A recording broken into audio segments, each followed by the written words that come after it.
청취자 여러분 안녕하십니까. 전혀 다른 세상을 꿈꾸는 2014 꼴통경제 진행자 한국진보연대 정책국장 한선보입니다.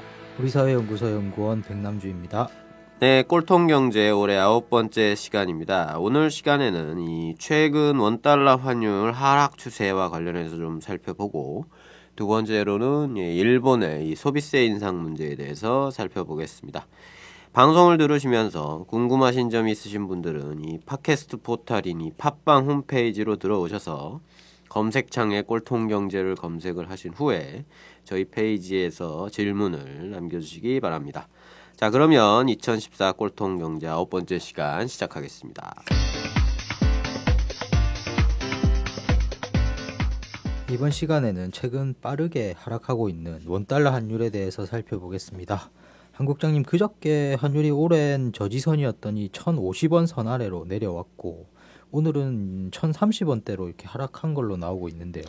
그렇습니다. 지난 3월 21일 이 옐런 미 연준 의장이 이제 금리 인상을 시사한 이후에 1,080.3원까지 상승을 했던 이 원달러 환율은 이 하락세를 지속을 해서 4월 9일 1,040원대로 내려왔고요.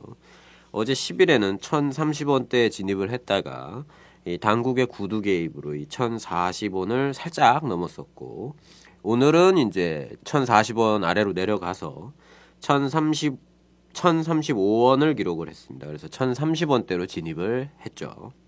네, 이게 20일 정도 기간에 이제 50원 가까이 하락을 한 거니까 이 상당히 빠른 속도로 하락을 하고 있는 건데요.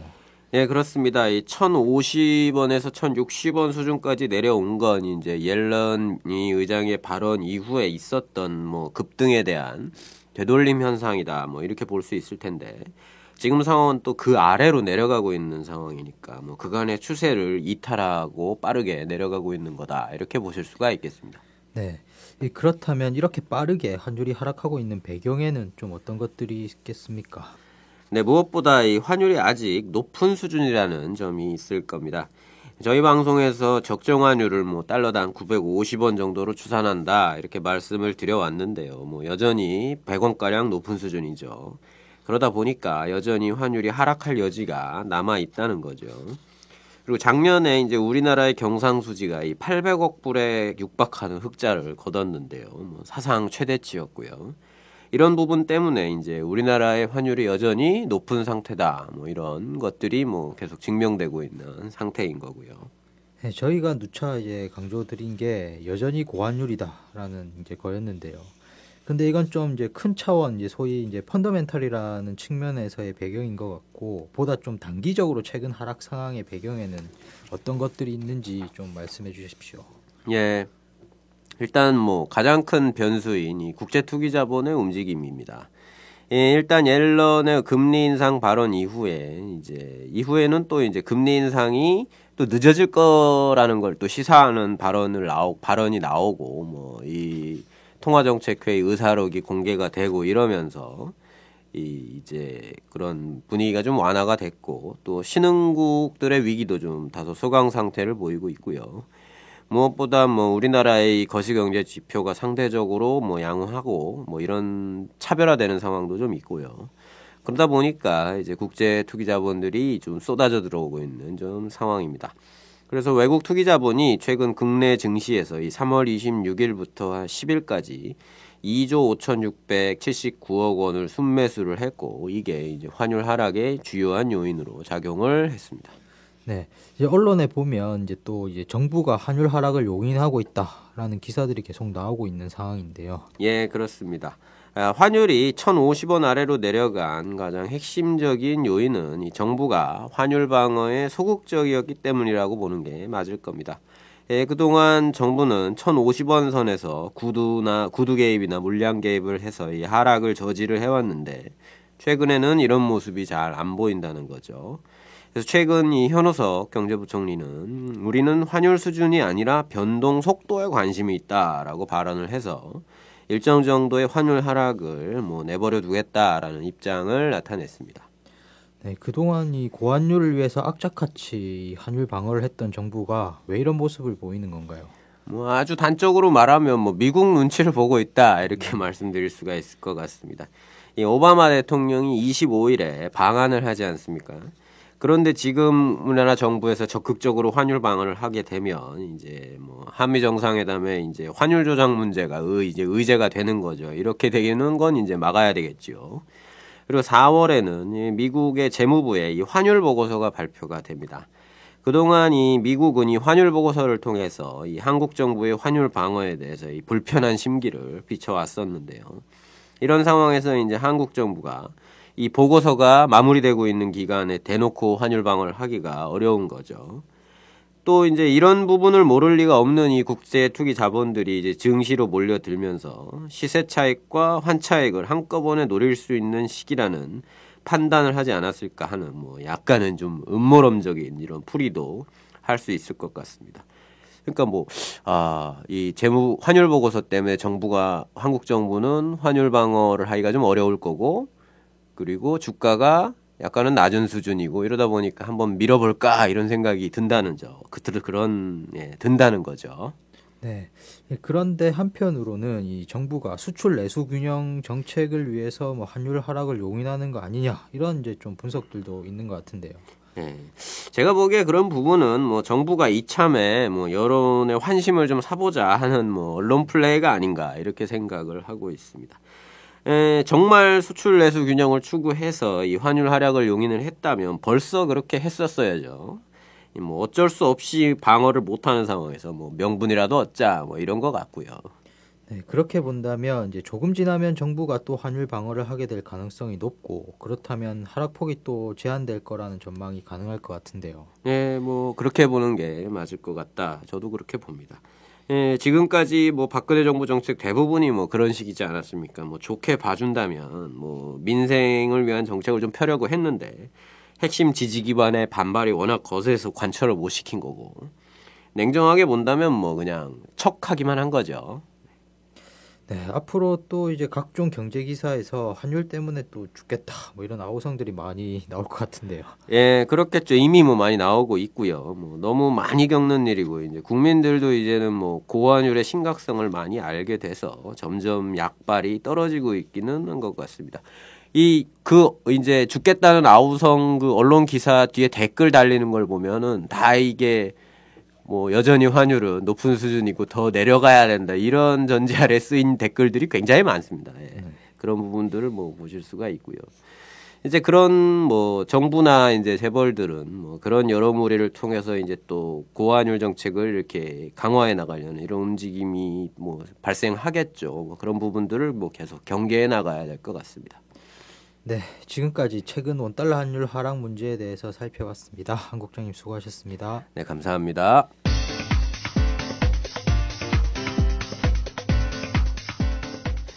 일본이 4월 1일부터 이 소비세를 인상하면서 그 후과가 어떻게 나타날지 주목이 되고 있습니다. 일본이 무제한의 양적 완화 조치를 취한 지 지금 이제 1년이 지난 시점이기도 하고요. 그래서 이번 시간에는 일본 경제에 대해서 좀 살펴보도록 하겠습니다. 백남주 연구원, 우선 일본이 소비세를 인상하기로 했는데요. 내용을 간단히 알려주시죠. 네, 말씀해주신 것처럼 이제 일본이 4월 1일부로 소비세를 기존의 5%에서 8%로 인상을 했습니다. 이제 경기 추이를 본 후에 연말에는 다시 10%로 올릴지 이제 검토를 한다는 계획이고요. 이제 일본의 소비세는 말 그대로 뭔가를 구매했을 때 이제 내는 세금인데요. 우리나라의 이제 부가가치세와 같은 것이라고 보시면 될 것 같습니다. 네. 그러면 이렇게 일본이 소비세를 인상하게 된 원인은 뭡니까? 네, 국가 재정이 너무 이제 악화되었기 때문이죠. 일본 정부에 따르면 2014년 말이 되면 일본의 국가 부채가 국내 총생산의 한 200%가 넘는 1,010조 엔에 이를 전망입니다. 수치만을 놓고 보면 재정 위기를 겪고 있는 뭐 그리스 등의 남유럽 국가들보다 훨씬 상황이 좋지 않은 거죠. 그리고 이제 2014년 일본의 예산, 이제 일본 같은 경우는 회계 연도가 2014년 4월부터 2015년 3월 이렇게 끝이 나는데요. 2014년 일본의 예산이 95조 8,823억 엔인데 그 절반에 가까운 41조 2,500억 엔 정도를 빚으로 이제 충당을 해야 하는 상황입니다. 그리고 일본 정부가 올 한 해 갚아야 하는 국채 이자만 23조 2,702억 엔이고요. 우리나라 돈으로 하면 약 한 240조 원에 달하는 돈입니다. 그래서 이제 소비세를 좀 인상을 해서 국가 재정을 이제 충당하겠다. 이런 이제 정책을 펴려고 하는 거죠. 네. 일본의 국가 부채가 GDP의 200%를 넘는다고 하셨는데 보통은 다 이제 60%를 넘으면 위험하다 이러지 않습니까? 네. 예. 근데 이제 200%를 넘었는데 이 재정이 파탄나지 않고 지금까지 버텨온 이유를 좀 잠시 설명해 주셨으면 좋겠는데요. 네, 뭐 몇 가지 이유가 있을 것 같은데요. 이제 먼저 간단하게 말씀드리면 이제 빚이 많아도 재산이나 수입이 많으면 이제 부도가 나지 않는 거라고 보실 수가 있습니다. 일본의 경우는 60년대 이후에 이제 고도 성장을 하면서 많은 자산을 이제 축적해 왔던 거고요. 이제 경제 규모가 큰 데다가 기술력이 뭐좀 좋죠. 그리고 또 경상수지는 계속 흑자를 보고 있는 거고요. 그러다 보니까 부채가 많아도 이제 그리스처럼은 이제 되지가 않는 거죠. 또 한편으로는 이제 그동안 일본 정부가 외국 자본에게 이제 빚을 져 왔다기보다는 일본 국민들에게 빚을 져온 측면이 있습니다. 일본 정부가 국채를 발행하면 이제 일본 내에 기관이나 이제 개인이 정부 발행 국채를 사왔던 거죠. 이제 간단히 말해서 모르는 사람에게 이제 사채 빚을 끌어다 쓴 게 아니라 뭐 친척들에게 이제 돈을 빌려온 거죠. 그러니까 아무래도 돈을 갚으라고 하는 압력이 덜했던 부분이 존재를 하는 거고요.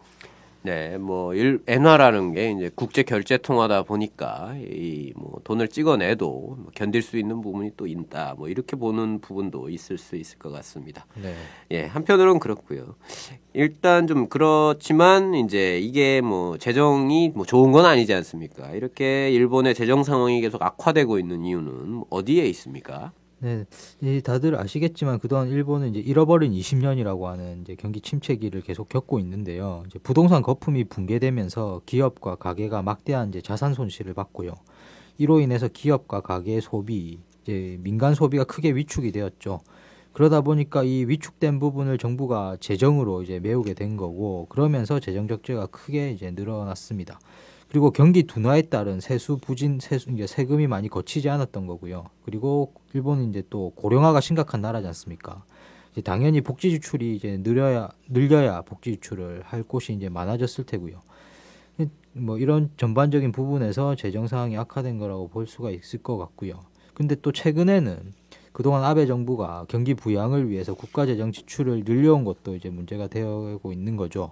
아베 정부는 최대 이제 20조 엔, 우리나라 돈으로 하면 약 204조 원 정도의 규모의 재정 확대 정책을 내놓고 있는데요. 한편에서는 이제 또 무한정 엔화를 찍어내는 정책과 함께 이제 추진이 되고 있는 거죠. 재정 투입이. 그래서 당연히 국가 재정 부담이 커졌겠죠. 그래서 국제사회에서는 이 일본이 거의 막무가내식으로 통화와 재정을 푸니까 불만의 목소리들이 커졌습니다. 그래서 일본 정부가 이를 무마하기 위해서 이제 국가 재정을 건전화하기 위한 대책을 내놓겠다, 뭐 이런 약속을 이제 그동안 해왔었던 측면이 있고요. 그것이 이제 소비세 인상으로 이렇게 나타나고 있는 겁니다. 네, 이 소비세 인상을 통해서 국제적으로 우리가 재정 적자 문제를 해결하려고 하지 않는 건 아니다라는 걸 뭐 보여주려는 건데요. 일단 그건 그렇고 소비세를 인상을 하게 되면 어떤 결과가 나타나게 될 걸로 봐야 됩니까? 네, 이번에 소비세 인상으로 이제 이번 회계연도 이제 4월부터 시작해서 내년 3월에 끝나는 이번 회계연도에 5조 엔의 세수 증가, 그러니까 한 51조 원 정도의 세수 증가가 예상된다라고 이제 하고 있습니다. 일본 예산의 한 5에서 6% 정도 규모죠. 근데 문제는 이제 소비세를 올리면 그만큼 사람들의 소비 여력이 줄어든다는 겁니다. 늘어난 소비세만큼 이제 가격이 올라가게 될 가능성이 높으니까요. 이번 소비세 인상으로 일본 국민에게 연간 약 한 8조 엔, 우리나라 돈으로는 한 82조 원 수준의 생활비 부담이 더해질 것으로 이게 전망이 되고 있습니다. 일본의 다이치 경제연구소가 분석한 자료에 따르면요, 이번 증세로 인해서 부부와 두 자녀로 구성된 이 4인 가구, 보통 이제 평균 연간 소득이 500만 원에서 550만 원 정도의 이 4인 가구의 연간 세수 부담 증가분이 7만 1,000엔, 우리나라 돈으로 한 73만 원 정도로 이제 추정이 되고 있습니다. 그래서 결국 국내 소비가 이렇게 줄어들면서 경기 둔화 요인으로 이제 작용을 할 수가 있는 거죠. 네. 일본 정부는 이 부분에 대해서 어떻게 평가를 하고 있습니까? 네, 일본 정부는 소비세 인상의 영향을 일본 경제가 충분히 이제 견뎌낼 준비가 되어 있다, 이렇게 이제 주장을 하고 있습니다. 소비세 인상 후에 당장에는 경기가 후퇴를 하겠지만 시간이 조금 지나면 이제 회복될 거다, 이렇게 전망을 하고 있고요. 그리고 세수 증가분의 대부분을 이제 복지 확대에 사용을 할 거고, 이제 새로운 회계 연도에 예정된 재정 지출을 첫 분기에, 그러니까 4월에서 6월이죠. 이 첫 분기에 40%를 몰아서 조기 집행하고, 그리고 2분기가 끝나는 9월 말까지는 연간 재정 지출의 60%를 집행해서 경기를 부양하겠다, 뭐 이런 계획을 가지고 있기 때문에 뭐 크게 부담이 되지 않는다, 뭐 이런 이제 주장을 하고 있습니다. 네. 아무래도 관건이 이제 소비세를 인상했을 때 이 일본 경기가 어떻게 될 거냐, 뭐 이런 부분인데요. 네, 경기 현황이 이제 어떨 때 세금을 인상하느냐에 따라서 이제 상황이 많이 달라질 테니까요. 경기가 좋다면 뭐 세금 인상의 부담은 뭐 어느 정도 이제 경감이 될 수 있을 것이고, 반대로 경기가 좋지 않는데 세금을 올리면 이제 후과가 더 클 수가 있겠죠. 그런 면에서 일본이 이 아베노믹스라 불리는 이 무제한적인 양적 완화, 그러니까 엔화를 찍어서 풀기 시작한 게 이제 1년 정도가 지났습니다. 그 효과를 좀 살펴볼 필요가 있겠는데요. 이 분기별 성장률 보면 아베노믹스가 시작된 2012년 4분기부터는 경기가 좀 호전이 되다가 최근에는 다소 좀 정체되는 분위기인 것 같은데요. 네, 작년 4월 4일 일본 중앙은행이 2년 내 물가 2% 상승을 목표로 본원통화 공급액을 2배로 늘리는 무제한 이 양적 완화를 하겠다고 발표를 했었죠. 이에 따라서 이제 일본은행이 2014년 말까지 연간 60에서 70조 엔을 시중에 공급할 계획이고요. 이제 아베 총리가 집권하기 전인 2012년 11월에 이 125조 9천억 엔 정도, 이 우리나라 돈으로 하면 한 1320조 원 정도의 본원 통화량을 기록을 하고 있었는데, 이 일본 중앙은행이 양적 완화 시작 이후에 급격히 이제 본원 통화량이 늘어나서 올해 2월 같은 경우에는 이제 본원 통화량이 204조 7,525억 엔으로 이 14개월간 62.6%나 이렇게 늘어나 있는 상황입니다. 네, 상당히 빠른 속도로 엔화가 급격히 풀린 건데요. 예, 그렇게 되면 이제 엔화 가치가 떨어지고 이제 일본의 이 수출 주요한 수출 기업들은 상당히 큰 이득을 얻지 않았을까 이렇게 예상이 되는데요. 네, 달러 대비 엔화 환율 같은 경우에는요. 그래서 2012년 12월 말에는 이제 85엔이었는데 지난해 말 이제 종가가 105엔을 기록을 했습니다. 그래서 1년 사이에 20% 이상이 엔화 가치가 하락을 한 거죠. 이제 엔화 가치의 급격한 하락은 일본 기업들의 수출 경쟁력 향상으로 이제 이어졌던 거고요. 이 니혼게이자이 신문에 따르면 지난해 말 일본 상장사 중에 매출과 수익이 모두 늘어난 기업이 한 60% 정도 되는 걸로 나타나고 있는데 최근 3년 내 이제 최고치를 기록을 했다라고 합니다. 그래서 엔화 가치가 떨어지고 수출 기업들의 실적이 좋자 일본 주식과 채권 등에 투자하려는 수요가 몰려들면서 일본 증시는 이제 1970년대 이후에 뭐 최대 호황을 누리고 있다 뭐 이렇게 나오고 있고요. 그리고 아베 집권 전인 이제 2012년 11월에 한 8,900선이었던 이 니케이 225 지수가 지난해 같은 경우에는 15,000선을 넘어섰죠. 이제 그리고 일본 같은 경우에는 이제 돈을 풀어가지고 물가를 이제 디플레이션 국면에서 탈출하기 위해서 물가 상승을 유도를 하고 있는데 물가의 경우도 음식료품과 에너지 가격을 제외한 근원 소비자 물가가 6월 중에는 전년 동월 대비 1.3% 상승을 했습니다.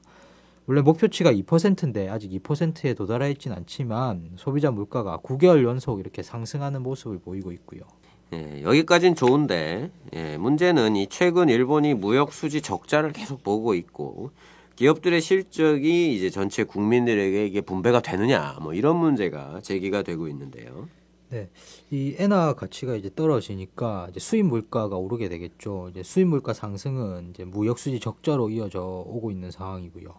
올 1월에 일본의 무역 수지 적자는 2조 7,900억 엔 이렇게 기록을 하면서 사상 최대치를 기록을 했습니다. 2월에도 이제 무역 수지 적자를 기록을 했는데 규모는 좀 줄어들었고요. 그래서 이렇게 무역 수지 적자가 지속되고 있는데 특히 이제 원전 사고 등으로 에너지 수입이 늘어날 수밖에 없었던 것도 이제 일본의 무역 수지 악화에 이제 악재로 작용을 했던 거고요. 그래서 일본 경제의 마지막 버팀목이라고 할 수 있었던 이 경상수지 흑자도 대폭 줄어들고 있습니다. 그래서 지난해 일본의 경상수지 흑자가 3조 3,061억 엔으로 1년 전보다 30% 이상이 이렇게 감소하는 모습을 보이고 있고요. 네, 일단 무역수지 적자가 그런 상황이고요. 또 다른 문제가 이제 엔화 약세로 인한 이 기업들의 이득이 이제 국민 전체로 확대가 안 된다면 또 일본의 내수 경기가 살아나기가 어렵고 디플레 국면을 벗어나기가 힘든 이런 부분이 있는데요. 이 무제한적인 엔화살포로 뭐 물가야 뭐 상승세를 보이는데 실질 소득이 그거에 맞춰서 늘지 않으면 이 국민들의 불만이 커질 수밖에 없는 상황인데. 네, 예, 그래서 일본 정부 같은 경우가 이제 일본 기업들에게 임금을 인상하라고 이렇게 압력을 놓고 있습니다. 특히 앞서 이제 이야기 드린 소비세 인상 문제와 맞물려서도 일본 국민들의 실질 임금이 이제 늘어나지 않으면 소비세 인상으로 인해서 부담이 커지니까, 그리고 소비 여력이 줄어드니까 이제 이러한 불만들이 고조되고 있는데, 이 부분을 뭐 임금 인상을 통해서 좀 만회해 보려고 하는 움직임들이 나타나고 있습니다. 네, 일본 정부의 기업 압박책은 뭐 어느 정도 통하고 있습니까? 네, 뭐 도요타나 히타치, 뭐 파나소닉 같은 뭐 이름 들으면 대부분 아시는 이런 대기업 같은 경우에는요, 노사 협상에서 이제 노조의 요구를 수용해서 임금을 인상할 예정이라고 합니다. 특히 이제 도요타 자동차 같은 경우에는 노조 요구대로 이제 기본급을 4천엔 인상하는 것을 포함해서 총 임금을 21년 만에 최고의 인상폭인 뭐 한 7.6% 올릴 것이다, 이렇게 밝히기도 했고요.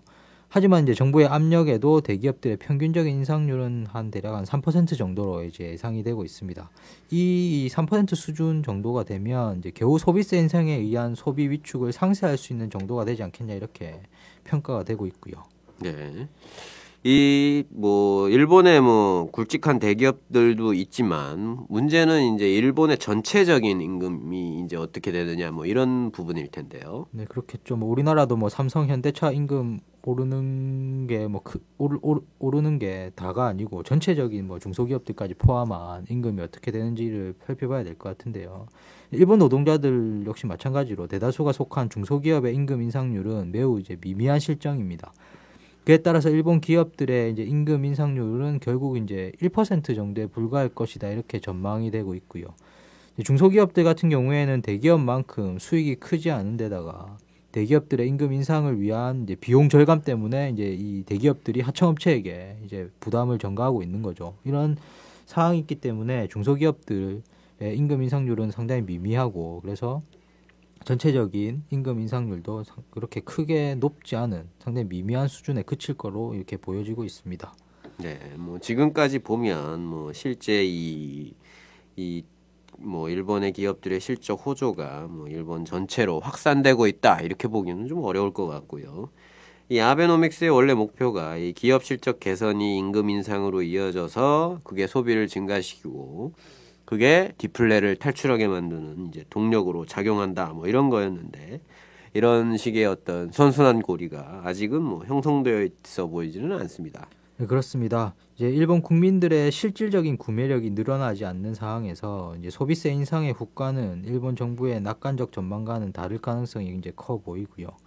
특히 일본 정부는 경기 부양을 위해 뾰족한 수가 없는 상황에서 지속적인 양적 완화를 해나가는 동시에 그 양적 완화 규모를 확대할 수 있을 가능성도 있어 보입니다. 이런 상황에서는 이제 물가 상승 압력이 더 가중될 수 있을 것이고요. 일반 국민들의 부담은 이제 더 그래서 가중이 될 수 있는 거죠. 이제 일본이 현재는 물가 상승이 필요한데 투자와 내수가 활성화되면서 이제 물가 상승이 이루어지는 게 아니라 경기는 활성화되지 않은 채 이제 통화량만 늘어나면서 물가가 오르는 이제 뭐 소위 스태그플레이션이 올 수도 있다, 이런 의견들도 나오고 있고요. 네.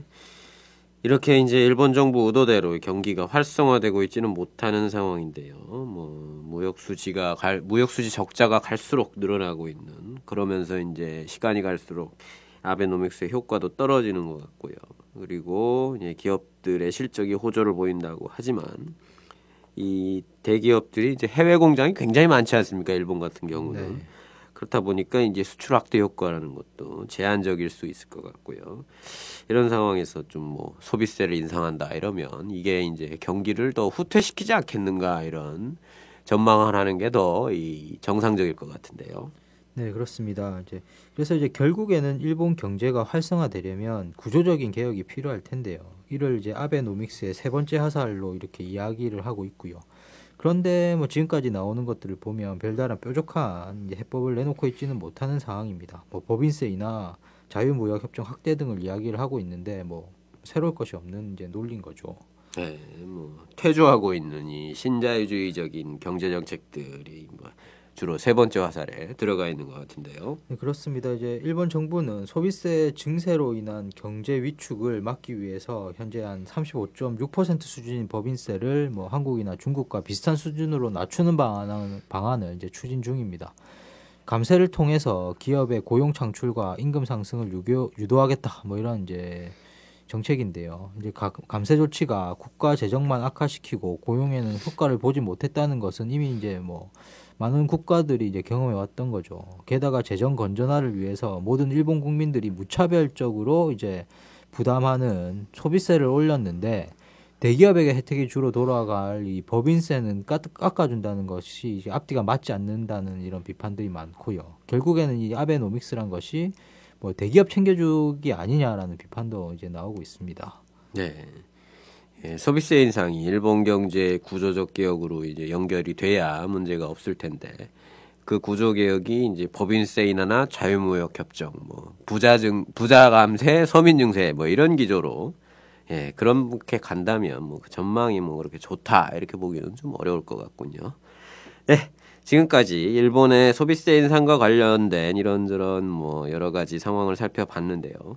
4월 1일자로 인상이 돼서 아직까지는 뭐 많이 드러나진 않았지만 이후에 어떻게 그 영향이 나타날지 지켜볼 필요가 있을 것 같습니다. 백남주 연구원 수고하셨습니다. 네, 감사합니다. 네, 이상으로 2014 꼴통경제 9번째 시간을 마치도록 하겠습니다.